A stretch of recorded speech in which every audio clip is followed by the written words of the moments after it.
Vou falar do Guarani, o Bugre também voltando a treinar, e o Guarani é aquela coisa, né? Um olho aqui e o outro lá. Tem Copa do Brasil, mas não tem como esconder, né? A ansiedade é grande também pela estreia na fase decisiva da Série A2.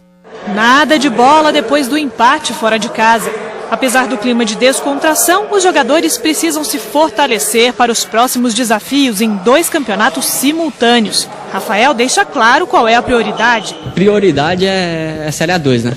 Acho que nosso objetivo desde o começo é essa primeira temporada conseguir o acesso. Mas na próxima quarta-feira tem jogo pela Copa do Brasil.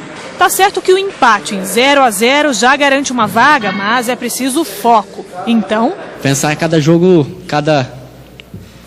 por sua vez e não tentar ficar focando muito, olhando muito lá na frente, né? No final do treinamento, nesta segunda-feira, além de falar sobre os desafios dos próximos jogos, uma reunião simbólica marcou também um momento importante para os torcedores do Bugre fora dos gramados. Representantes da diretoria do clube e também de torcidas organizadas se deram as mãos para falar sobre o centenário do Guarani. O ato simbólico foi no fim da entrevista coletiva. O diretor de comunicação anunciou que depois de várias discussões, será feita uma única e grande comemoração dos 100 anos de história. Havia 2 festas correndo paralelas. O Guarani pretendendo fazer uma festa e os representantes de todas as torcidas com a mesma ideia de fazer uma festa também. Houve um momento em que se fez o quê? Se uniu esses esforços.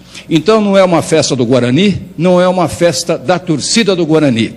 É uma festa conjunta, uma festa de todos nós bugrinos, todos nós que curtimos o nosso clube do coração e que fazemos questão fechada de comemorar esse centenário.